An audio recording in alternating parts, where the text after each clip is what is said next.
What's up, everybody? Thank you so much for LowDown Brass Band. Thank you for having us. Thank you for supporting the arts and all that you do. This one's called Ghost Town. We're going to bring Billy Camp up to the microphone.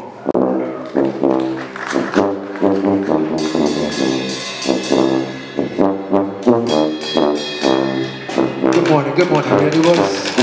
What's up?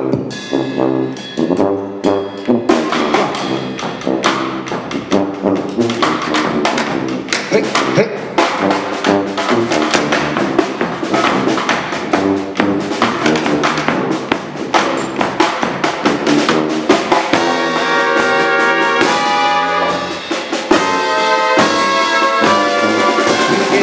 Feeling willing to dance, walking on the ceiling. What does it mean to be free? Matter of fact, what it mean to be illin'? My whole life dedicated to higher means. Graduation, no cap and gown, no cases. No one ever told me an example. Walk right out and down there and take a pic. Put out an APB. As long as I can sleep at night, my dreams will be my ATV. Resolving all of my problems, can't do it all in a day. Can't be dependent on nothing, hoping it all goes away. To the day I'm ghost. We'll say bye-bye to those wanna cap the features. Got achievements, find his feet. Ghost Town highway robbery, I can read them. Don't believe them, no selfish reason. Just needs to see, can we make it out? Not victimize and not forget who he's supposed to be. I got some loud and it's decent. Truth be told, I'ma need that. Of course, we're gonna stick to the protocol and take down those from the feedback. First try, I'ma beat that. So first of all, do at least that. Might die. patient, buried in the basement. Resurrect on Easter just like, let's break them off, let's break them off, let's break them off, let's set it up, let's set it up, let's set it up, let's set it up. Right, bang, bang, bang, bang, bang. Here we go. One time, we fix the rock. Two time, we fix the rock. Three time, we fix the rock. Check that. One time, we fix the rock. Two time, we fix the rock. Three time, we fix the rock. Check that.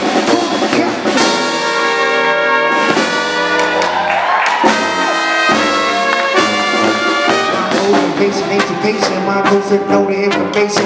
Work to use the right tools. Work hard till we need a vacation. It's so phenomenal, hurtful. Some so good it's worth the dough. Shot down this whole time passes clean. Actually, it ain't worth it though. Man, please don't be insulted by my degree. There's many evenings I'm heated. Got many reasons to be. Sometimes resort to the bottle. Spiritual drinks in the mix.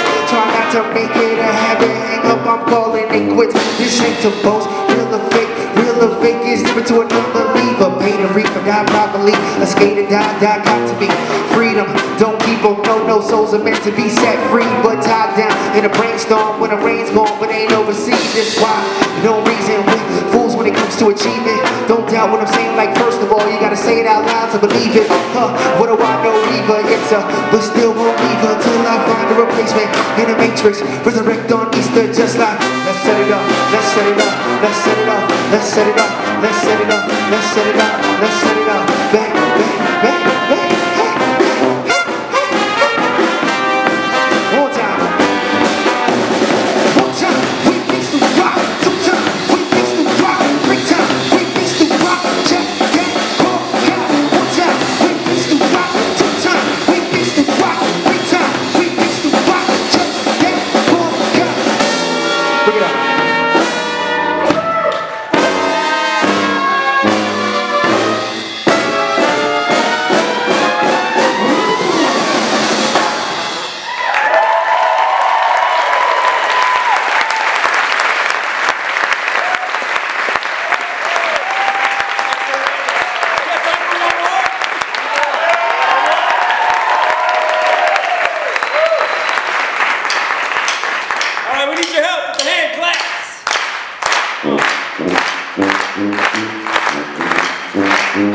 That's right, everybody. It's early, but we came to party.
like this. Move everybody, everybody get up.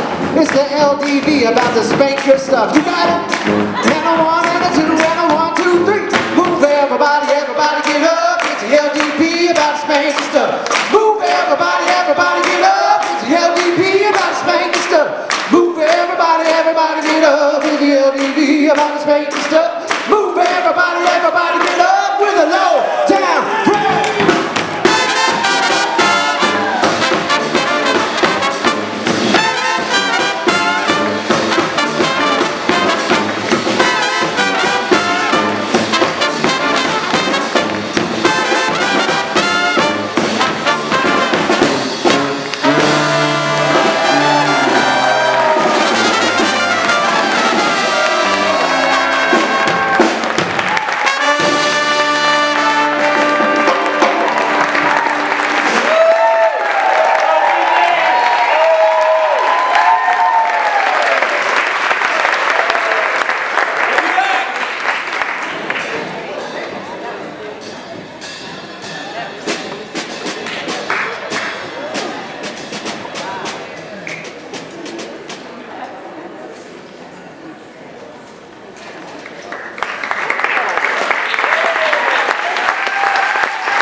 Good morning. One more round of applause for the LowDown. You will hear more from them. You're going to follow them to your lunch today. So they're gonna close us out this morning too. So more from them to come, and huge thanks to them. I'm Claire Rice. I'm the Executive Director of Arts Alliance Illinois. And I am Joshua Davis. I'm the Executive Director of the Illinois Arts Council Agency. And we're so excited to be here today. We're so glad to have all of you with us. Welcome, welcome, welcome to the 2018 One State Together in the Arts Conference. We're delighted to once again be partnering on the only multidisciplinary statewide conference for arts, culture, and creativity. And we're just so happy to have all of you as a part of it. Arts Alliance Illinois believes that arts, culture, and creativity are underutilized assets in civic engagement and community vitality. And we activate artists, creatives, and cultural organizations through innovation, advocacy, policy change, and convenings just like this one to put arts at the center of Illinois communities where they belong. So the conference you'll experience today and tomorrow highlights all the areas of our mission, but also areas that we think are really important for all of you as arts stakeholders in today's world.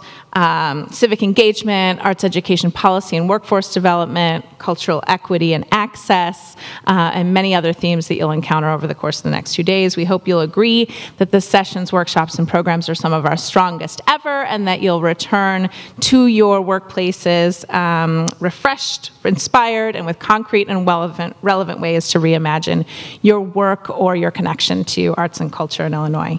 And we're particularly excited to highlight the community of Galesburg. Thanks to Galesburg for hosting us.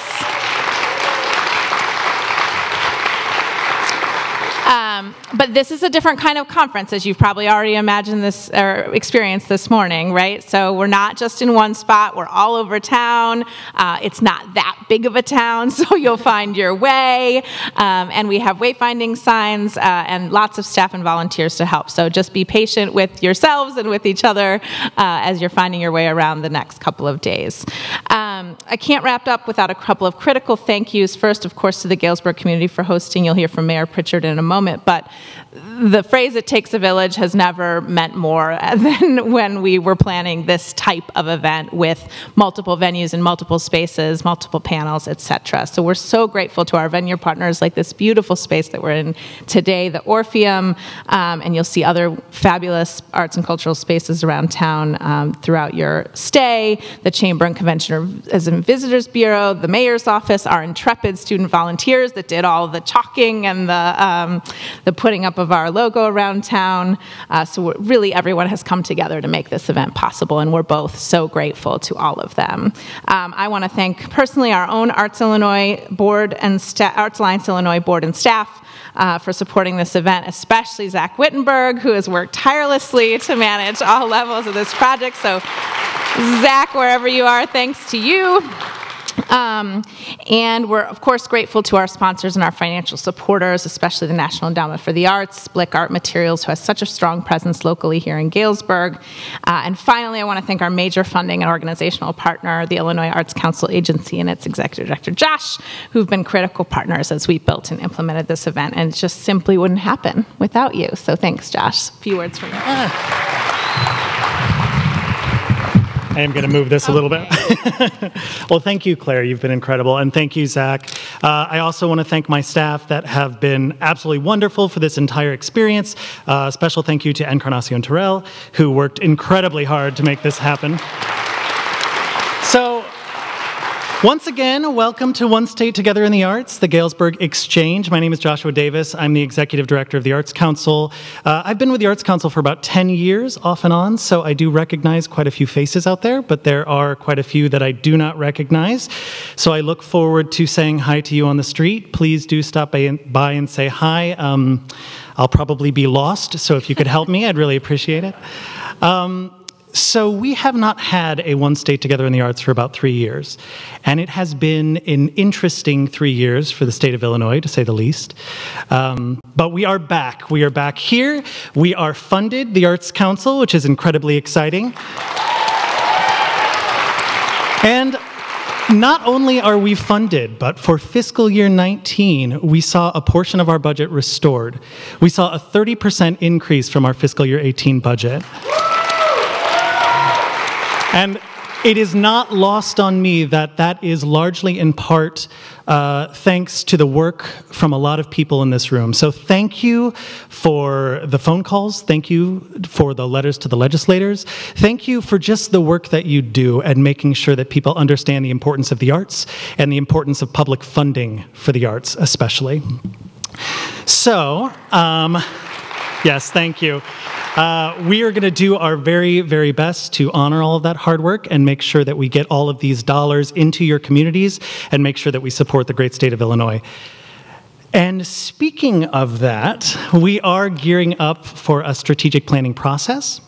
So we will have a table tomorrow at the C.T. Fleming Fieldhouse at Knox College. At that table will be Program Director Jerome Grand and also Program Administrator Teresa Davis, no relation, that will be there to answer any questions you may have in regards to programming that we have currently running or upcoming programming that we have for fiscal year 20. But on top of that, we'll also have a few laptops with a very, very brief survey. If you have 5 minutes, please stop by, fill out that survey so that we can meet the needs of our constituency. I'm not going to bribe you, but I will say that there is candy at the table and also some buttons, so I'm not bribing you, but I'm absolutely bribing you. So going back to One State, when we decided to bring One State back, we put out a request for proposals for host cities to host One State Together in the Arts. And we got quite a few proposals in, but there was one that was particularly special, and that was Galesburg, Illinois. And I think what made it so special was the dedication and the passion by all of the organizations involved, the entire community, and that went all the way to the very tip top, including the office of the mayor.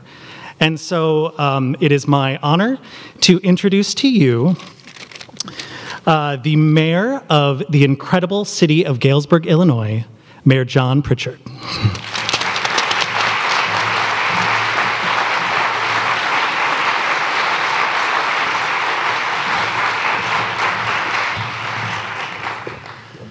The incredible city. That's high praise. Good morning, everyone. Welcome to Galesburg. We're glad you're here. We hope you enjoy our city, and I know people have gotten directions to the coffee shops and so forth, so we're really pleased to be here, and I think you'll be impressed with our small city of 31,000 people. Anyway, before I became mayor, I never paid any attention to proclamations that mayors read, so I'll understand if you check your cell phones while I read this proclamation. But here we go.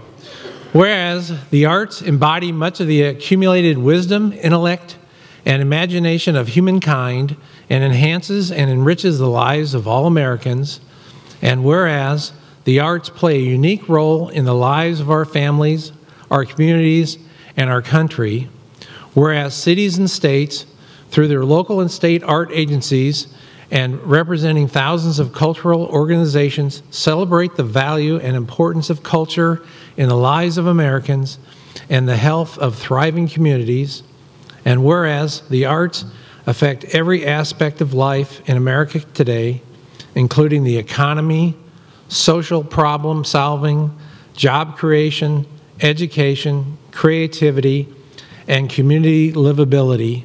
Now, therefore, be it resolved that I, John Pritchard, Mayor of the City of Galesburg, do hereby officially welcome attendees of the Arts Alliance Illinois and the Illinois Arts Council Agency's 10th One State Together in the Arts Conference Galesburg XCHANGE, and urge all participants to celebrate the arts and the vibrant history of the City of Galesburg. As Mayor of Galesburg, and I also call upon our citizens to participate in the cultural riches of our community, which the riches of our community has to offer, and observe our role in the arts and culture of our state's economy and social fabric. Signed by me today. So with that,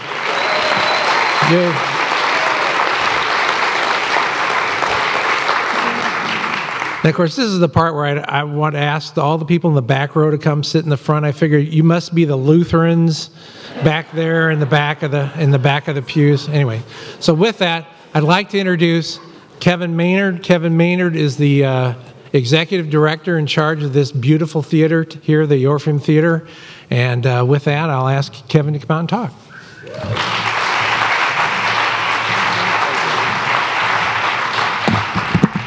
All right, well, welcome to the Orpheum Theater here in downtown Galesburg. I have to say that we're really excited to host Galesburg XCHANGE this year, and it is really nice to be able to look out in this audience and see some familiar faces. So thanks for making the trip to Galesburg. Thanks for coming to our theater. We're really excited. Now, I've been asked to give you guys a history of our building, but I will keep it brief. As you know, I could probably fill a keynote with the history that's happened in this place. But our theater opened on August 21st in 1916, so we're just over 102 years old. It was on the Orpheum Vaudeville circuit, which means that on this stage, performers like Harry Houdini, Blackstone the Magician, Fanny Bryce, and the Marx Brothers, and many, many more have performed here. Fun fact about the Marx Brothers, they actually got their nicknames right here in Galesburg. Then it turned into a grand movie palace until 1982, and in 1982 it was closed and slated for demolition. Thankfully, we had a lovely group of people that banded together to save this theater, and we reopened after a major renovation in 1987. Today we offer 4 series, and we average 2 events a week here at the Orpheum Theater here in Galesburg, so it stays very active. That's the truncated version. So if you guys have any other questions, want me to fill in all the really fun details, please come talk to me or any member of my team. Speaking of my team, Ross McIntyre is at the sound desk. I do want to thank him. He's done a great job here today. Out in our lobby, you probably met them, Aaron Glazovich and Tim Holmes. So we're a small but mighty team here, but we are really excited to have you here. Now it is my pleasure to introduce Alison Cuddy, a co-chair for One State Arts Conference. Thank you.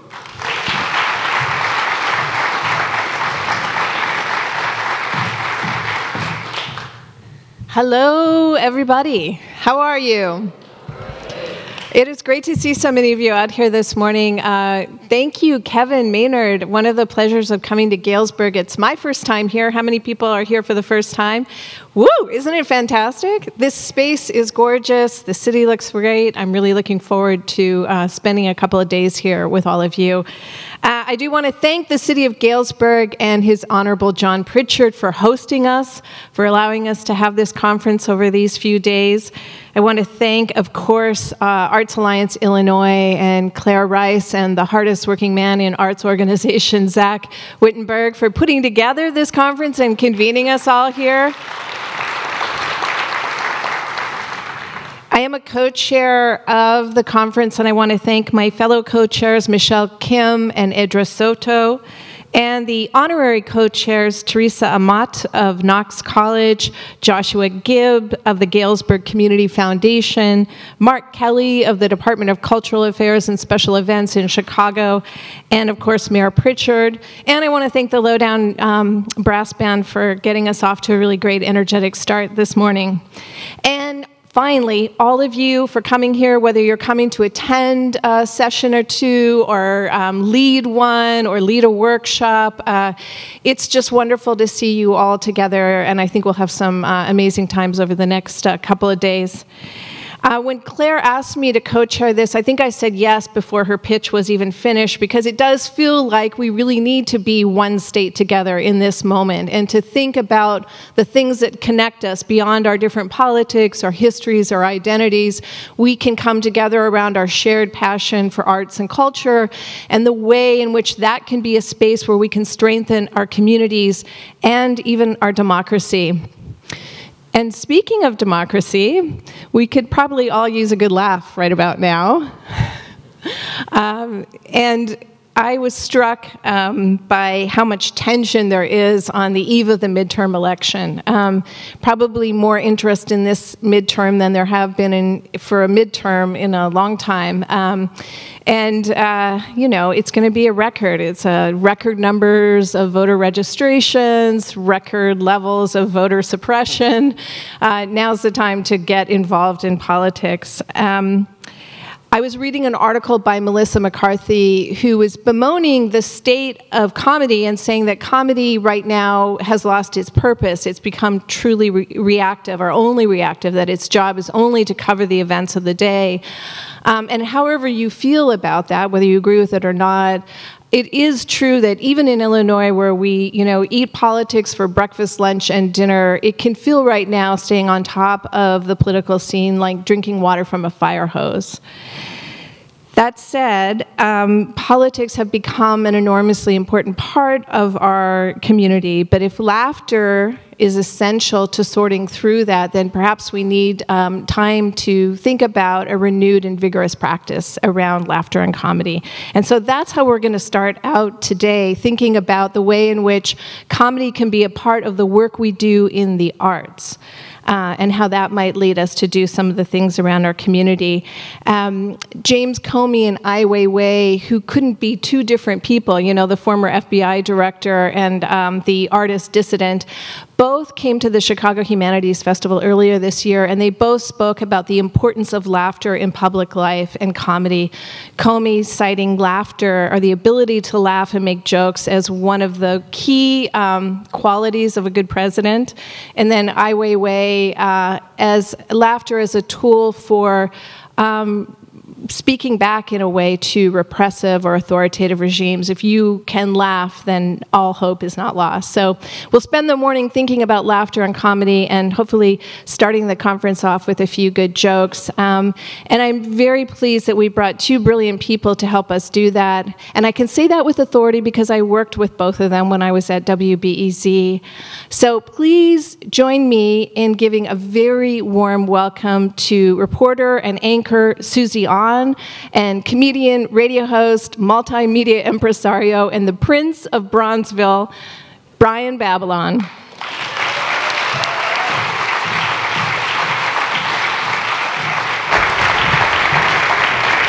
Hello. Yo. Hello. All right. First of all, let me just say, I didn't read the email. I thought this was a nighttime event. Didn't read the email, and I'm used to working at night. So let's just understand, I might not be 100%. So I'm gonna need your energy. Even the people in the back, all those shy people that are rude in the back, plenty of seats up here. So you're gonna have to really project your energy in the back just for me to pull this off. Well, who got on the early train this morning? Yeah, clap your hands. All right, so you're feeling Brian, you know it. So let's first start off with getting to know you guys a little bit better first. We're gonna do the survey, and I think, did you get instructions on logging into that? It's gonna pop up here in just a second. Basically, you're gonna log in on your phone, and you'll be able to do this live survey that we're going to do for you, and we're going to get to know you a little bit better. Yeah, So we're going if to you go ask you up questions. There, join at slido.com. You're going to put in that number. Yep. It's the future. It's kind of like futuristic what we're doing, like in the old days. Yeah. People had like quills and ink wells, a lot of scribes prancing around. Now we have mobile devices. So, yeah, scribes. That was like internet back in the day. A human being that took information from one person to the next. And at one point in the 90s, it was the clapometer, where you had to just clap with whatever the answer was in your survey. So, yeah, I mean, we're doing next level things. So, you guys, how many people, by a round of applause, you're in. Look at that. See? We're going to be okay. Future. We're going to be okay this morning. Morning, mind you, morning. All right, Susie. All right, well, so let's get it started. How did you hear about the One State Conference? Check all that apply. A friend or a colleague, email, news article, Facebook, Twitter, Instagram, LinkedIn, carrier pigeon, rumor, scuttlebutt. I've never heard of the One State Conference, and you just walked in off the street. So were carrier pigeons after scribes? You see what I'm saying? It was like, I guess that was internet too, but not Wi-Fi. Probably. Oh, it sounds like someone actually knows that answer. Yeah. All right, here we go. Question 2. Wait, hold on. Oh, my bad. Oh, friend or colleague. They call that word of mouth, Susie, on friend or colleague. Stand up if you really heard by carrier pigeon. I mean, if you're. They took it away. They took it away. They took it away. They took it away. They felt the pressure. Okay, of that response. We're gonna is scuttlebutt really? Is that really a thing? Is that like an app I don't know about? All right, mostly friends or colleagues. All right, and there's that 3%. Well, now it's 3%. You never heard of the One State Conference. Okay, then you have to stand up. Then if you never heard of it, and you just No, don't. We won't put them on blast yet. Don't alienate people. We won't put them on blast yet. All right. So this thing, pretty much word of mouth, is how people are, finding out about this. Yeah, okay? It's beating social media. All right. Did you receive a scholarship to attend One State? Yes, no. There were scholarships? So that's like sort of like, what? I could have not paid? Well. Lock in your answers now. Okay, boom. Oh, I like that. Real time. Oh. So let's 6% people. 5%. You need to get in the loop. You need to clearly network. 8%. You need to shake some hands, meet some people, investigate stuff. All right, next question. All right, is this your first One State Conference? Yes, no, maybe, maybe you just had a hard life and you're not sure what's what anymore. Or you might just have straight up memory problems. Yeah, most of you, this is your first. All right, well, same with us too. So, yeah, we're not answering this, but for me, this is my first time. Same. Been to Galesburg tons of times. One state, 0. All right. Which prior One State Conference have you attended? Did you do the 2015 one in Evanston? Was that a ghost? That was a ghost. You can't have ghost sounds in an old theater, dude. That's cliche. That's a Scooby-Doo mystery ready to happen. All right. Did you do Quad Cities back in 2013, 2011, Bloomington Normal, 09? Everybody remembers Peoria. It was lit. 2007, it was Champaign-Urbana. 2005, it was in Chicago. Oak Brook had it in 03. Eagle Creek in 01. And Rend Lake in 1999. That was old school One State people.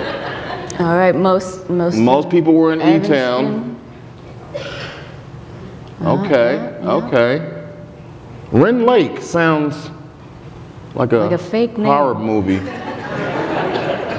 I mean, no one really went to that one. No one really went to Rend Lake. All right, Quad Cities. All right, E-Towns looks like it's winning. All right, Susie, go ahead. All right, which of the following contributed to your decision to attend this One State?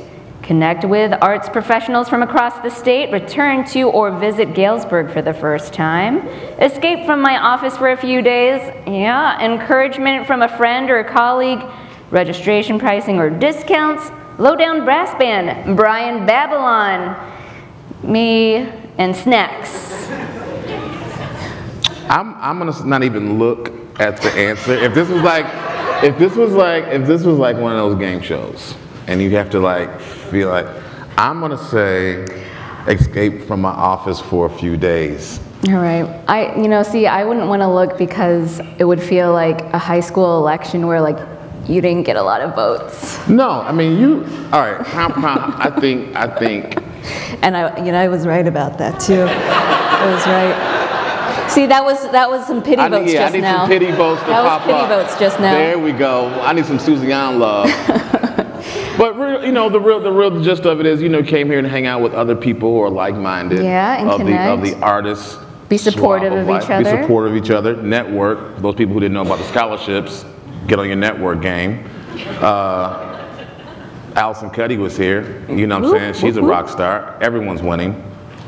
We're gonna have like what's that, first line life with that brass band later. You know what I'm saying? Like how they do in New Orleans. Oh yeah. We can get that brass band. They can play in front of us. We pretend like we're gonna have a little like parade to lunch. Just so Let's just take it to the next level. We don't have to go to work. All right. Which one? That one's me again. Here's you again. Do it again. All right. Check all that apply. I identify as an artist. Arts Organization's Executive Director, Arts Organization staff member, board member, educator, student, professional in the creative industries, professional in a related industry, funder, consultant, donor, or supporter, a Pisces. Like I am so totally a Pisces. It's not, I really am a Pisces, so that applies for me, but apply to everything that you are here. So you could be a person that cuts checks, gets checks, makes art, buys art, just hanging out. Yeah. You heard about the snacks? Love snacks. You're in astrology. Artists. What? We have a lot of artists here. Educators. Right, artists. Here we go. All right, one state's doing it. All right, here we go. Have you met the person seated on your left? No. Yes.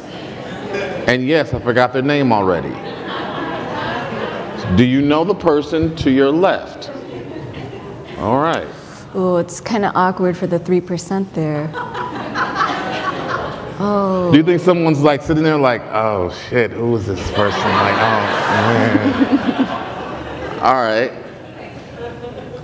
Okay, okay, we got the tally of how many? 130 people. All right, well, you know what? For those 46%, introduce yourself right now. Do that right now. Introduce yourself.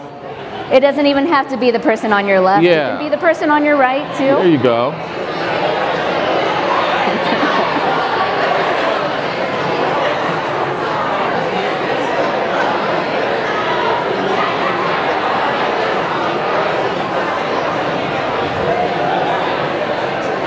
We can skip the second one.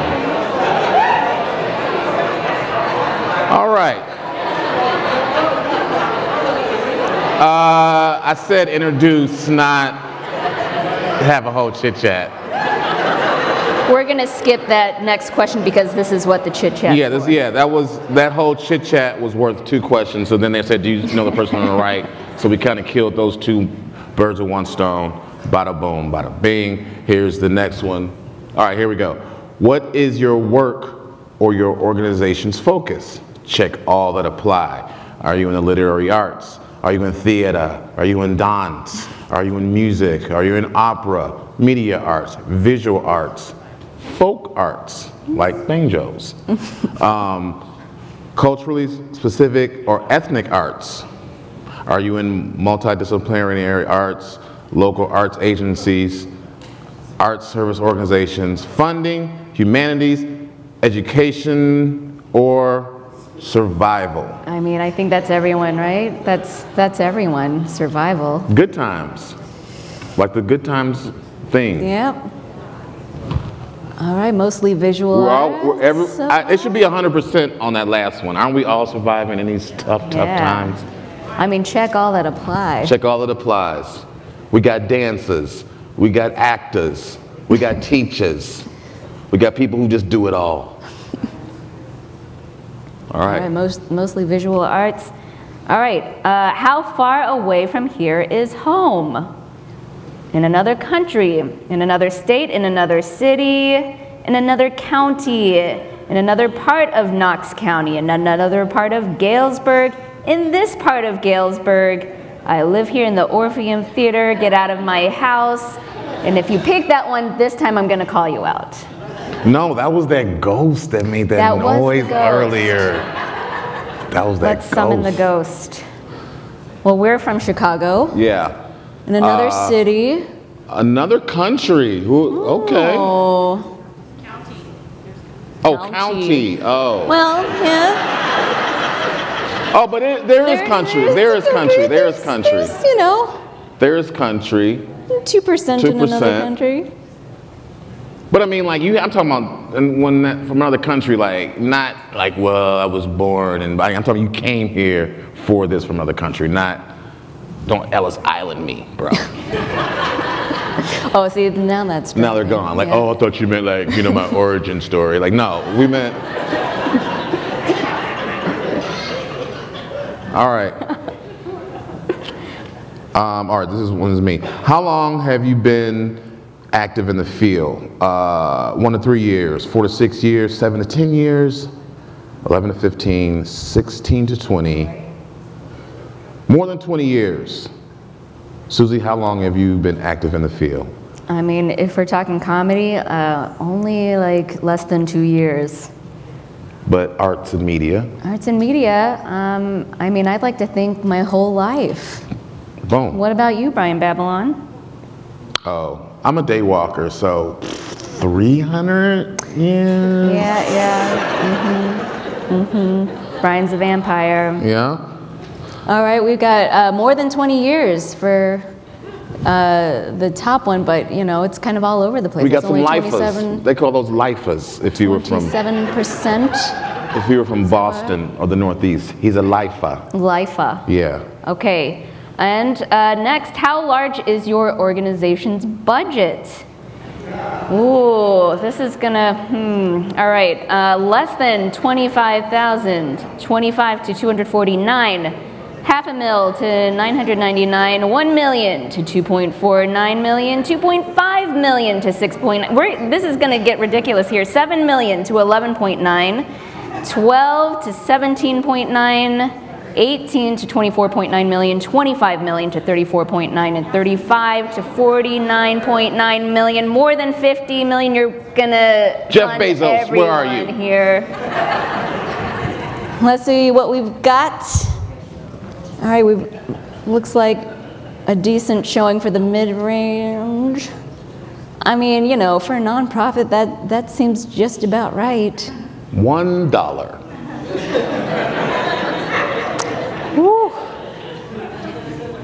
That's got to be a pretty big arts organization for the 7 mil to 11.9. You guys are doing pretty good. Was J.B. Pritzker here or something?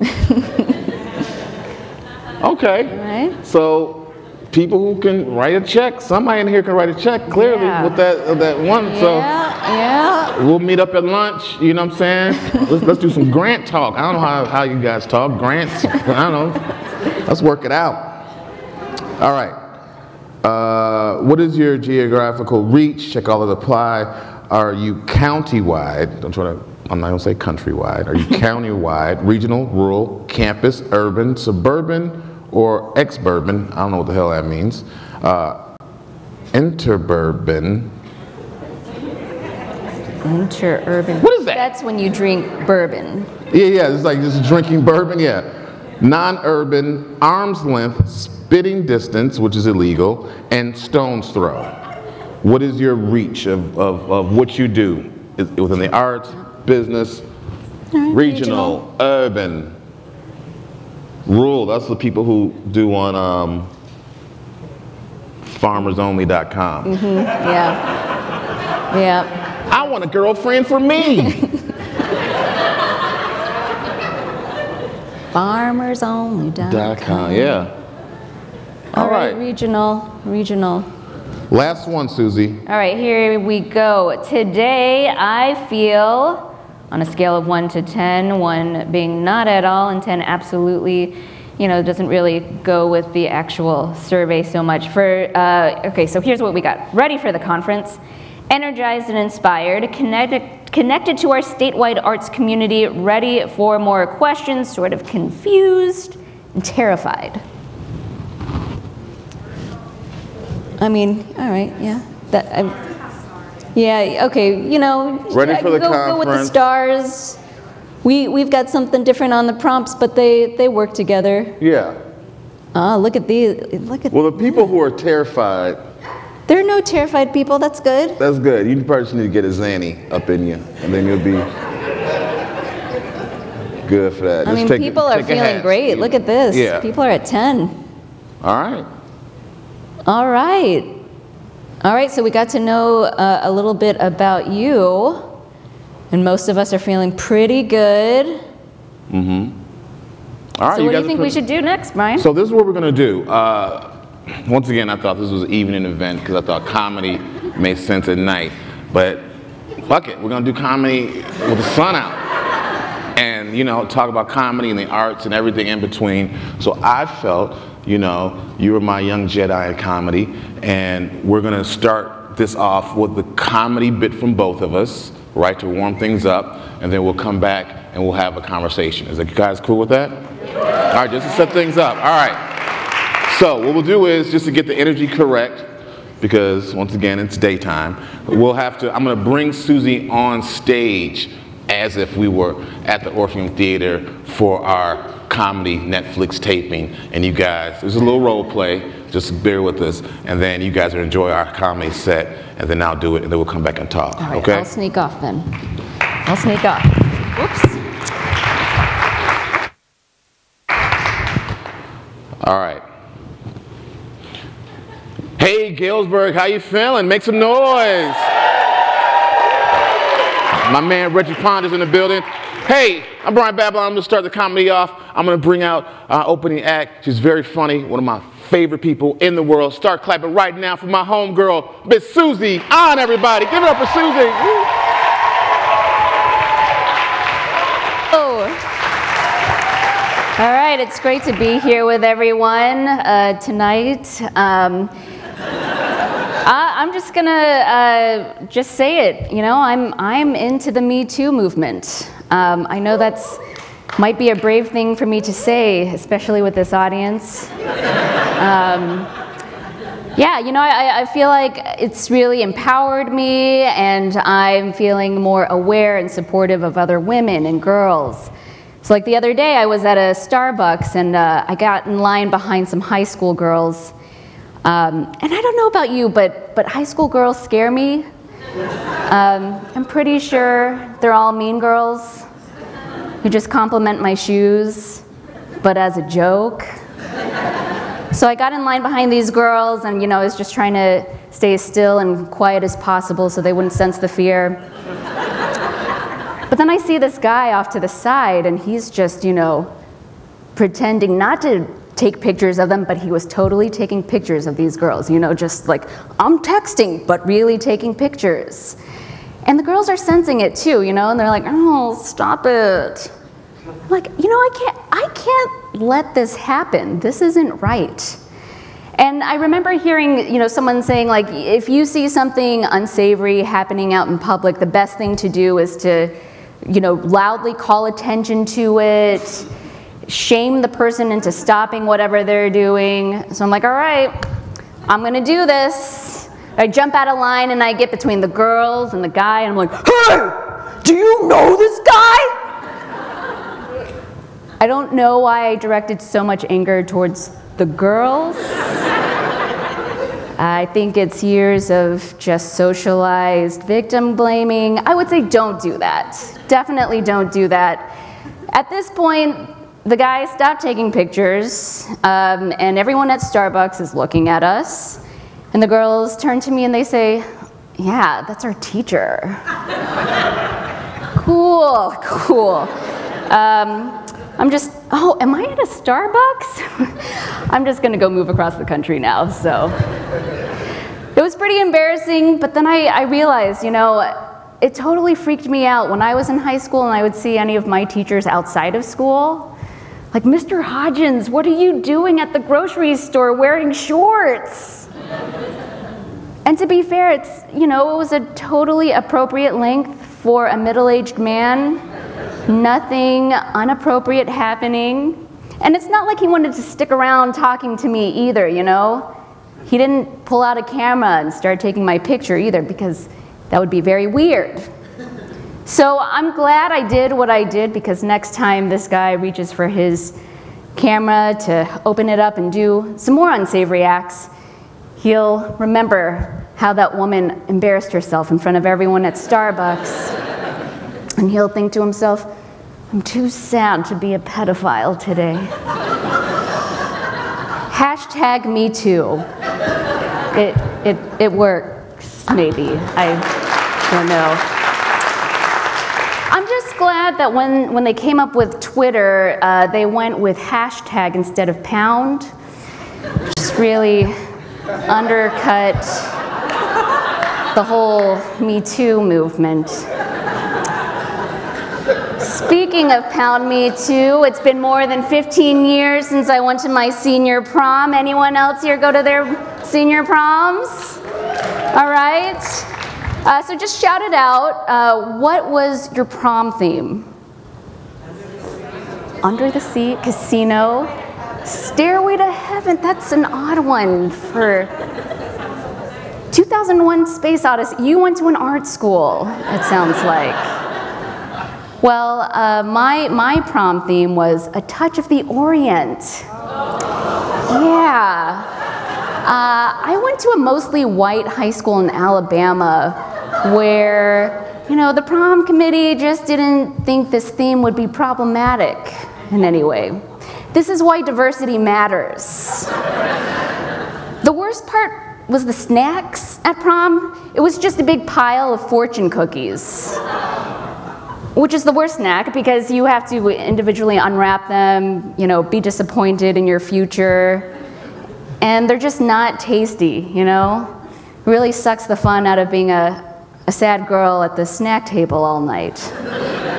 It's why diversity matters. And I can't tell you how many people came up to my date and they said, "You're gonna get a touch of the Orient tonight." I'm standing right here, okay? It's a touch of the Asian, right? Let's get that right. So it's great to be here with all of you on a Monday. You know, earlier this year I gave birth to my second child. Thank you. Thank you, I appreciate that. It's great to be here with all of you, not them. It feels really good. So what Monday would be complete without hearing some lady's birthing story, right? So I'm going to do that for you right now. Now, as a little background, as you heard earlier, I'm a reporter for WBEZ, that's the NPR affiliate in Chicago. Thank you. It makes me a very minor celebrity amongst the most avid public radio listeners. So just keep that in mind as we walk on over to the delivery room, where I've just passed my son through my lady basement, and my feet are still up in the air in stirrups. And in comes this doctor who I've never seen before, and he comes up to me and he says, "Susie on with WBEZ? It's really great to meet you. I'm a big fan of the work that you and your colleagues do. It's important now more than ever." Thank you. I want to thank you for your support. But you know, I owe you an apology. I usually try not to have my vagina showing when I first meet a person. So, very sorry. Usually these interactions with public radio listeners end with them saying something like, "It was great putting a face to the voice." But this guy,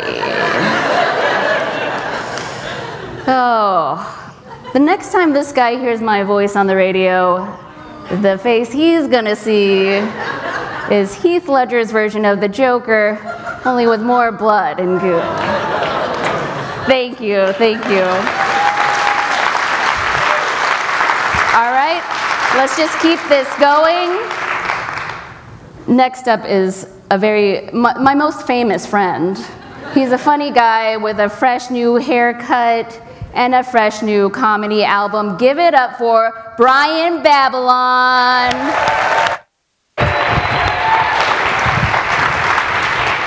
Boom. One more time for Susie on, everybody. Okay. Well, I'm gonna start off by saying this. Got two things to say. We're living in some racist times, unfortunately. You know, still haven't figured that out. No big deal. Did some waking and baking one morning, and I think I solved a little racist mystery, where I feel in my heart of hearts, hear me out, I feel in my heart of hearts Captain Crunch might have dabbled in the slave trade. Let that sink in. For real. Did some research. Looked it up. His real name, facts, is Captain Horatio Magellan Crunch. Facts. That's his government name. Facts. 2, he has a ship called the SS Guppy. Facts. Now here's where the mystery kicks in. We don't know what he transported in the bowels of this ship, the SS Guppy. We don't know that. But I'm gonna tell you this, Galesburg, crunch berries just don't pick themselves. Okay, I'm just gonna say that. Crunch berries just don't pick themselves. Crunch berries just don't hop at the vine into a basket. Like, we're crunch berries, you gotta have a cheap workforce for that, slaves. Also, how do you trust somebody who has their eyebrows on their hat? His eyebrows are on his hat. How do you trust someone who has their eyebrows on their hat?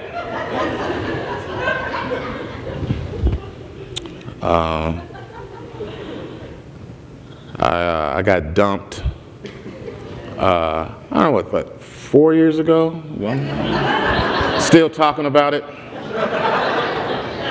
Over 1,300 days ago. Got my heart broke. Because she came at me with this basic, the basic, listen, we've been dating for a little while. It's time to settle down. I want to get married. I want to have a family. Then she said, I want to hear the pitter-patter of little feet. She said that to me, the pitter-patter of little feet. I'm like, okay, cool. So I went out and I bought her some squirrels. And I let them out on the hardwood floors, right? That's pitter-patter, pitter-patter, pitter-patter. That's hilarious and romantic, I felt. I'm expressing myself creatively. She thinks of, squirrels, get out of here, you play too much, get out. She kicked me out, hurt my feelings. But what really hurt my feelings was she said I play too much. I play too much? Are you kidding me? I play too much? Do you know how hard it is to get 12 squirrels in a pillowcase at one time? But I play too much? Really? Then they got to put little squirrel penny loafers on little squirrel feet to give it that pitter-patter sound. Did I play too much? Whatever.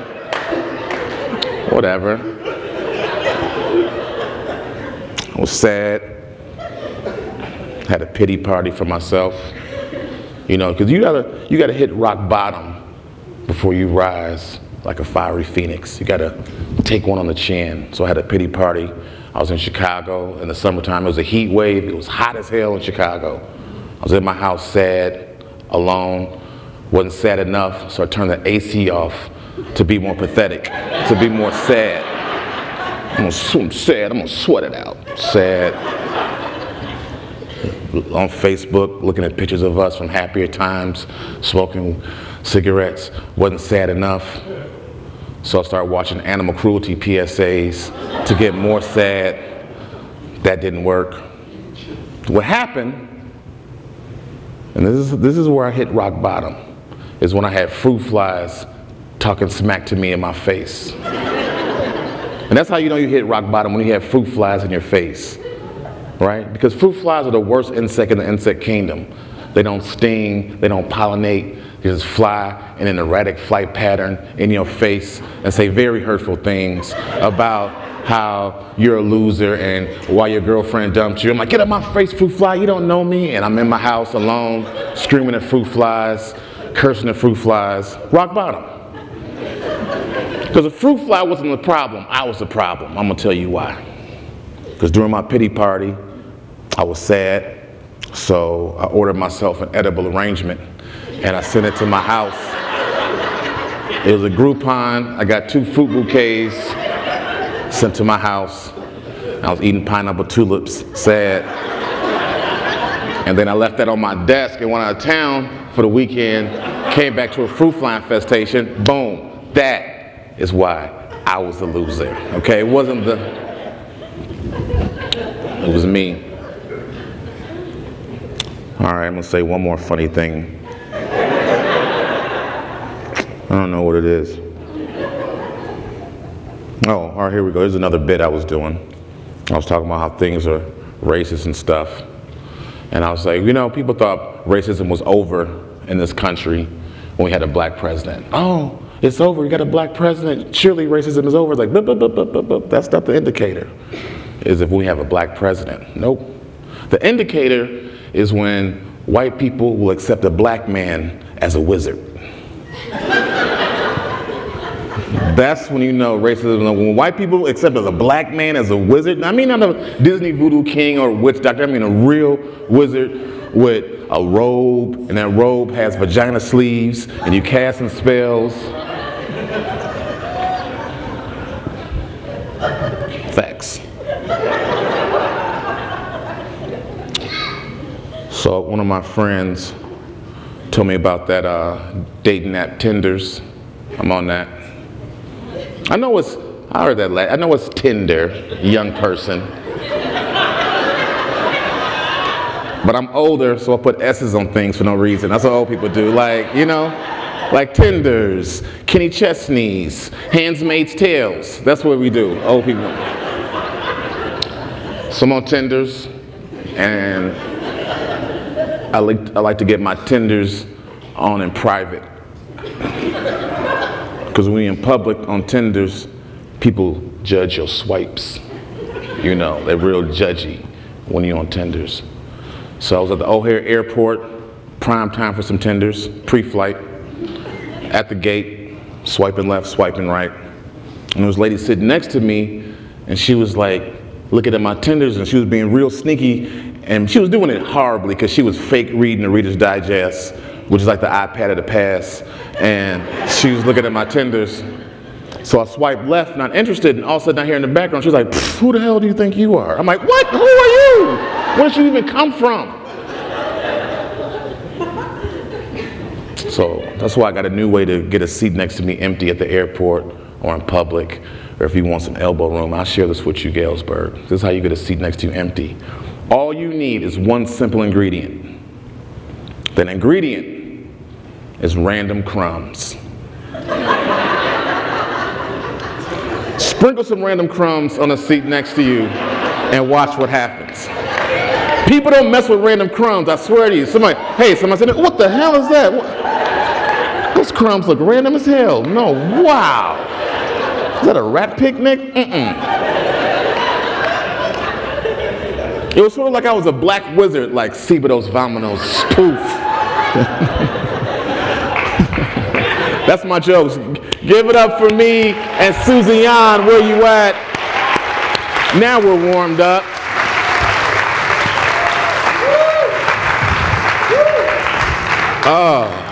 First of all, let me give a shout out to my man Reggie Ponder, the real critic out there, movie critic. He used to be on with us with Vocalo. I love Reggie. He can still play basketball at that age, and I'm jealous. So I tried to get back out there and play hoops, Susie, maybe 5 minutes. Oh, the knees give out? What's... Lungs, heart. You know, that's the one thing you don't want to, you don't wanna die on a playground around kids. Yeah, that's a bad look. But the hair, does that, make your body temperature go up? Like, let's talk about Let's start with the hair. So just in case you aren't familiar with Brian's usual look, he's usually got, just a clean, bald The cleanest of bald heads. Haven't had hair in almost 15 years, okay? I remember when I cut my hair off, I was on a tour. It was pre-comedy, so I was on a marketing tour for Target back when they had a music department, and we went to colleges across the nation. I hadn't had a haircut in like 2 weeks, and I was in Roswell, New Mexico, and I got off the tour bus and I looked at my bald spot in the mirror of the tour bus, and it looked so ridiculous and so like, it's over, bro. Or I plugged in some clippers on the side of the RV and shaved my head in the desert. It was kind of cool. It was kind of Jim Morrison-y, to shave your hair in the desert, to do that transition. But I haven't had hair in 15 years. And I went on this, I do this daytime talk show back home in Chicago called Windy City Live. And Windy City Live, one of my favorite peeps. And we were on with Carla from The Chew. She was guest hosting. And I don't know, we were talking about man buns, and I was like, well, man buns are stupid, because they are. A man bun is dumb. No offense. Okay, if you have a man bun, holler at me after this, and we'll get you through that, okay? But I was like, I wouldn't do a man bun, but I would do a man weave. So I explained it in the process of a man weave for a black man. So like, you remember Steve Harvey back when he had that high top fade? That was fake. Judge Mathis, it's fake. That's, I don't mean to tell his business, but he needs to confront that. It's cool. And I did it, to, and they were like, would you get a man weave? Like, sure, I'll do it. So they called me, like, dude, we want to do it. And I'm like, well, my album's coming out, Babylon Ball Z, please check it out, support the arts. And plug it. And I was like, yeah, I'll do it around, some PR stunt will be great. And they set it up, and this is fake hair. It looks great. It looks really real and great. And I did it to have outside of comedy and self-promotion, I want to do a positive spin on it. And I'm doing it to address and open the discussion on toxic masculinity. Because one of the things I feel why sometimes men get toxic is because they have low self-esteem. Guys with high self-esteem and who believe in themselves really don't have to belittle and down people. Like, I'm a confident guy. I would never down or belittle you or anybody else because I see you as an equal. People who have low self-esteem project that low self-esteem off on people, I feel. So if you're comfortable in what you look like, just do it. So, there's nothing wrong with being a man getting some work done. There's nothing wrong with a man getting a weave, but there's always a stigmatism on men. You can get a basic haircut, but if a man goes and gets his nails done or eyebrows, or now they even have man Botox commercials that I've seen, and those guys are too attractive. I need to see some more uglier dudes getting Botox for me to really believe in this. So, I mean, if you cut this double standard stigmatism out, for dudes, I think we will have an even playing field. Because Beyonce can change her weave 4 times in a concert. Yeah. I can never do that, but I think I have enough confidence and I'm silly enough to pull it off. I mean, has it done anything for your career, you think? Only thing it's done for my career is I'm better in auditions. Acting. Because that was, that's one of the things I cannot do. I'm horrible at it. I hate doing auditions because it's weird being in a little ass room with 4 dudes and a video camera and they're just judging you, and it's like, this is just creepy. And you put on the hair. Who cares, man? I really just don't care anymore, and I think that's what it is. I mean, dude, I have a rug on my head. Who cares, bro? Who cares? And it's just fun. So that's just, if I could say, I was talking to you downstairs about, for me, sure, comedy is an art form for me, but in the future, since I don't really have an agent or a manager, I'm sort of doing this on my own, you have to wear a lot of different hats. So, you know, my body is a canvas for this stunt to pull off. Just as like, you know, an Instagram post is a canvas for you to, you know, project your comedy or your art or whatever. There's different platforms that could be canvases to project your art on. Yeah, and you're great with that. Like I mean, that's kind of how you promoted your album, your new comedy album. This is on Instagram and social media and, you know, regular PR, you know, avenues like interviews and stuff. But I think a lot of those, I've always said, for me, the internet is funnier than any network TV show. Just different memes and stuff that people make like so fast on cultural things that happen. Like, you know, like those annoying white ladies who call 911 on black people. Yeah. Now, serious topic, dealing with race, but the quickness of how people were cranking out different funny things about that, like taking her face, you know, sort of masking it out and just dropping her in different situations. Like, you know, like I did one where I put her on top of the Fat Albert Junkyard Band. If you remember, you know, the Fat Albert, they had a junkyard band, and I put her on top of that. And it was like, 911, yeah, there's some kids making a lot of noise in the junkyard with garbage, and they're making a lot of noise, 911. That's hilarious. So they just put her on, like, on different funny things. Those are regular people, not in Hollywood. They're probably at their job, not working, but making funny things. And they're the unsung heroes of comedy because they're funnier than anything Comedy Central can crank out, anything network TV can crank out. Yeah, and you know, but you do so many different things. Like, you know, you make these little movies, even just on your phone, or like music videos. You're making the beats and everything. I mean, I feel like a lot of people here are probably kind of in that same boat where they have to do a bunch of things for the art. You know, like and many skills. And you know, I'm old enough where I remember the day, you know, when you had to edit with tape. You know, it was beta, then you'll lose a generation. And I remember the first nonlinear video editing system my dad bought me had an 8 gig SCSI hard drive, and we thought we were balling. 8 gigs, whoa! And you could do like maybe 15 minutes of video, but it took like a night to render, and it was a big process. Now you can fart one of those out in 5 minutes on your phone, like on the train. You can make a full-blown video. Like I make music as well. I make beats, which is now easier to do, you know, just with different websites that give you royalty-free loops, and then you can take that and get an idea. And I made like a Depeche Mode cover for myself, and just to entertain myself. And but it's still comedy because I'm not a music performer, but I create this, like, you know, emo 80s black whatever this dude is. And I have a drone, and I made the music, and I look at this video and I'm like, wow, if I made this video 15 years ago, if I made this video 20 years ago, it would be almost $1 million, you know, hands down. And I did it in my spare time on my phone and on a drone, smoking weed in a hotel room, you know, and it's crazy. Like, someone would literally charge you just for the drone footage alone.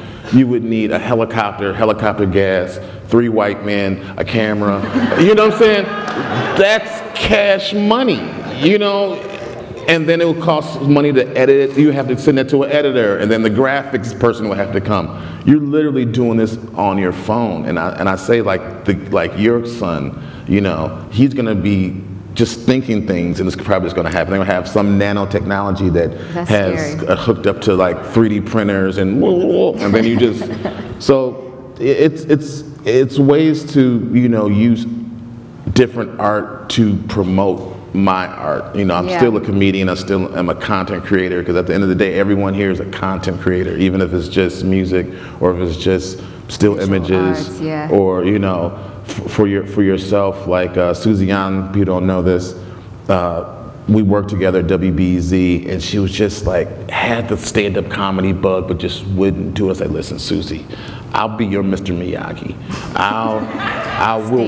We'll stage dad. I'll be a positive Joe Jackson, and we'll wax on and we'll wax off.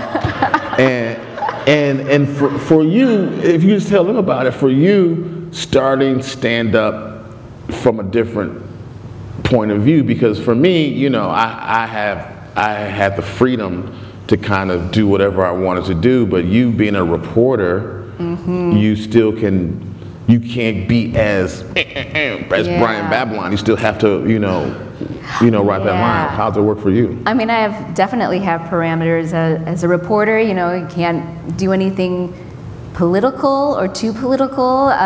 Can't.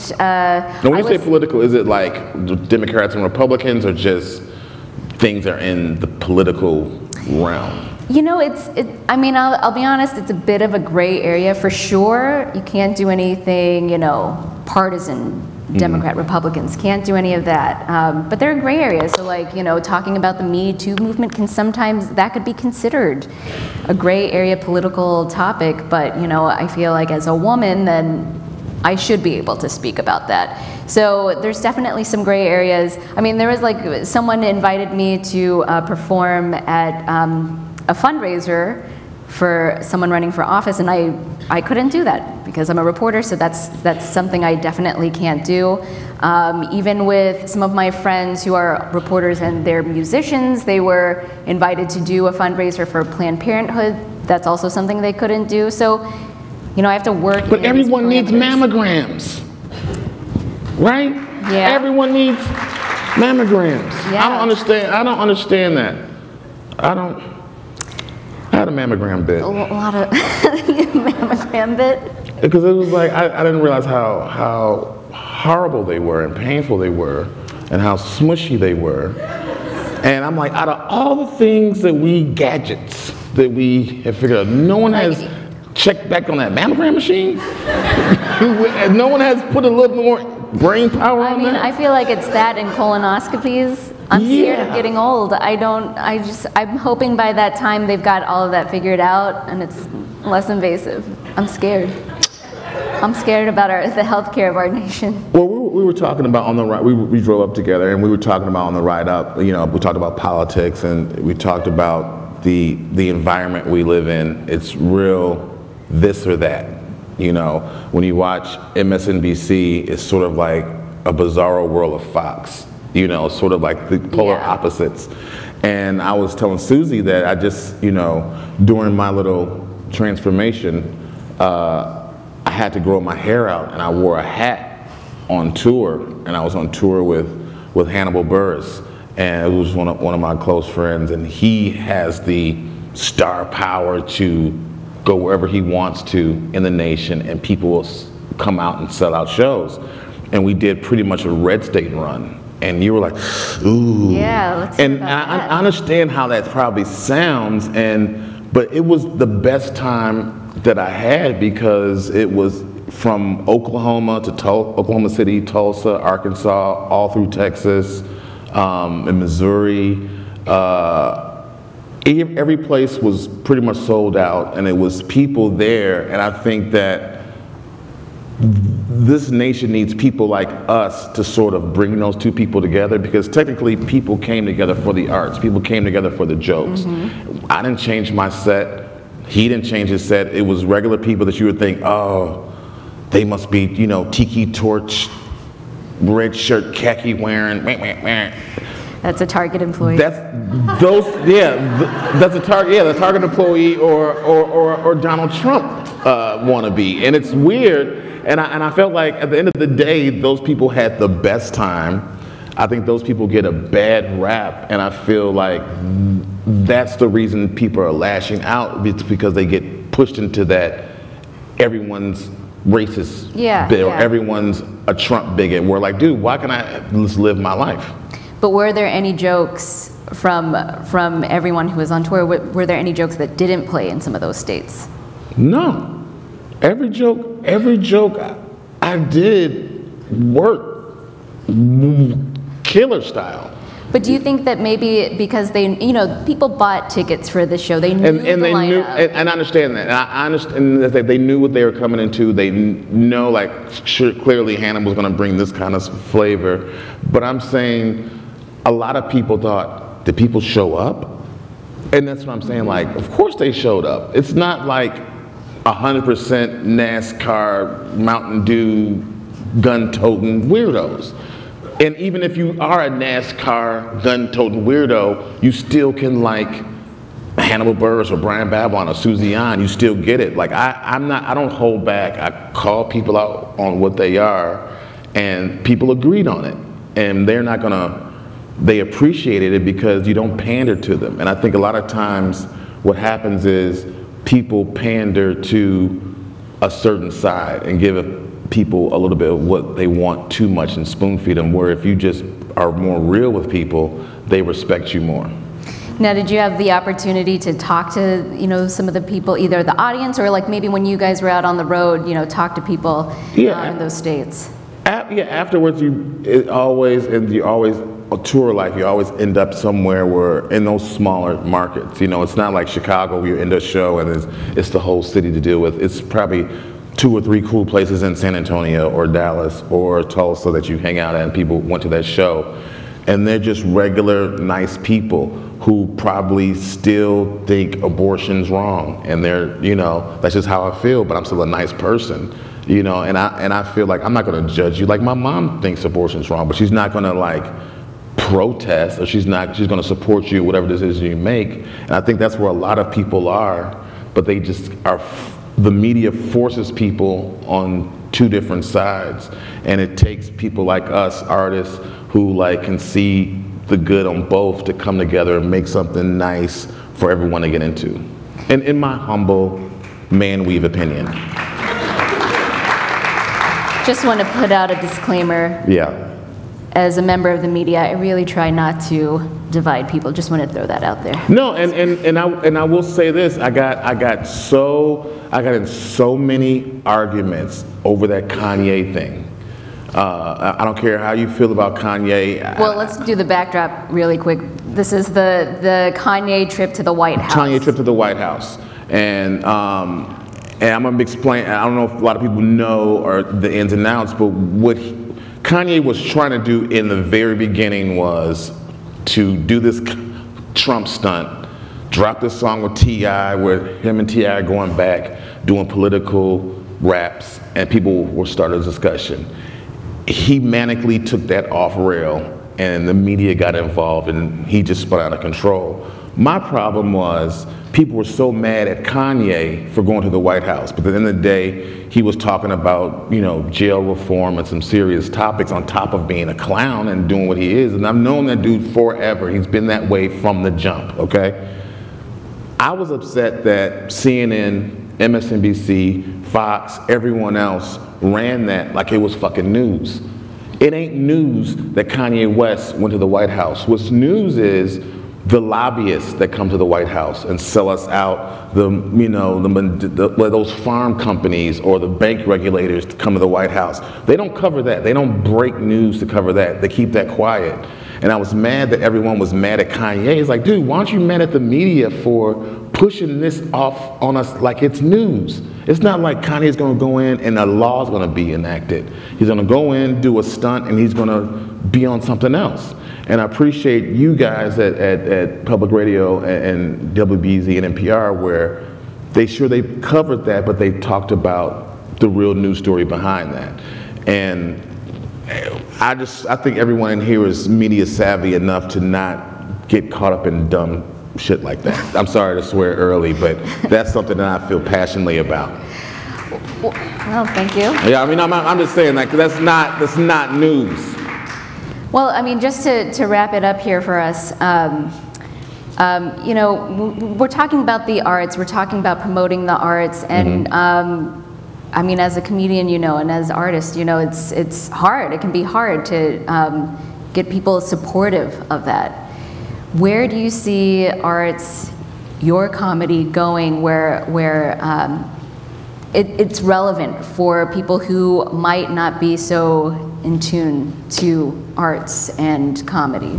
Well, like I said, for me personally, I just try to use all the tools in my tool chest. So like, the music I make, I kind of weave that into what I do. I've always said, I'm a one-man production facility, and with the phone and technology, you pretty much can be a one-man band way easier than in the 80s, 90s, the 2000s. It's getting easier and easier for you to, use so many different things. It's so many resources, like the website Fiverr, if anybody ever heard of Fiverr, where you can pretty much farm out things that you don't know how to do. So if you need like, oh damn, I need like an illustration of this, or I need some animation for this, there's somebody in Singapore that can do that for you, who has the time and the way the economics is set up. Or someone here. But I'm gonna be honest with you, then you have to go into the business mode, because you always have to understand that sure, you can be the most artsy artist, but you have to have some type of businessman backbone inside you until you have it where someone's helping you do that. Until you blow up and you Banksy or whatever the hell that is, where that thing has people to help them promote, or some famous artist has people like, I have a team or a staff. Until you have a team or a staff, it's going to be you doing that, and you have to figure out how to be a business. So I'm saying with the Singapore thing is, it's cheaper to, farm that out versus finding somebody here. If you find somebody here who can do it for free, do it. But you have to utilize all the tools in your tool chest for the art. And the last thing I'll say is, we're in a golden age of sort of a transition to be artists, because first and foremost, it's so many outlets, and the bandwidth is wider versus in the 80s or 90s, when you had just network TV and a couple of movie studios that controlled everything. Now with the internet, like Issa Rae, Issa Rae, Awkward Black Girl was just a YouTube person. Her audio was horrible in those first couple of ones, but she kept doing it, kept grinding, got a following. Now she's running shit. It's like the bandwidth is there, Hulu is there, Amazon is there, Facebook is starting to do original content. The internet is set up for, there's a way for people to get your message, your product out to them, versus the old days where you had to get in a car and drive somewhere and do things like that. Yeah, so just stick to that idea and keep going. Stick to the idea, keep going. Susie, within the next year, she just had this fresh baby, and I said, I'm putting her on a breastfeeding comedy schedule. So she's gonna do 3 comedy shows a month, still pump the breast milk, still go to her job, and then by the time her son is like almost 2, she'll be ready to rock. All right, Brian. Thank you for dreaming big for me. I dream big for her, you know what I'm saying? Think forward, think big. All right, well, thanks so much, Brian. That's it? Thank you so much. Yes, thank you. I think. Didn't I tell you this is gonna fly by? We did it, everybody. So here's what's gonna happen next. The LowDown brass band is gonna come back up here. They're gonna play, and they're gonna play us out, literally out of the building, and we're gonna follow them parade style. Like New Orleans. That's what I was saying, like New Orleans. All right, and we're gonna go pick up lunch. So gather up your things, and in just a moment, LowDown brass band. It's gonna be coming out. Thanks so much.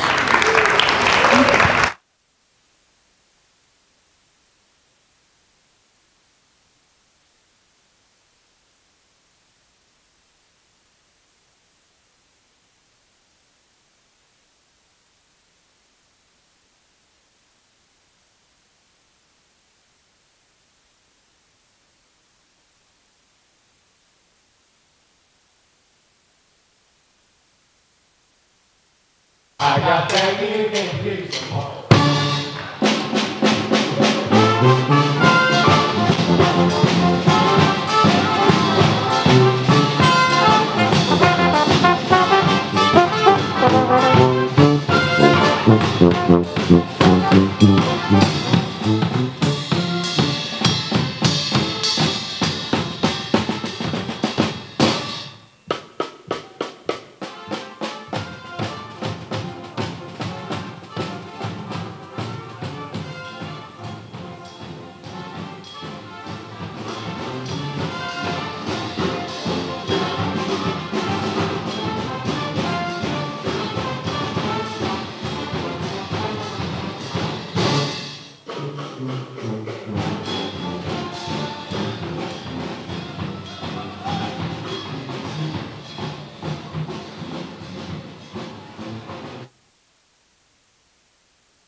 Yeah, it just has that there. Great, all right.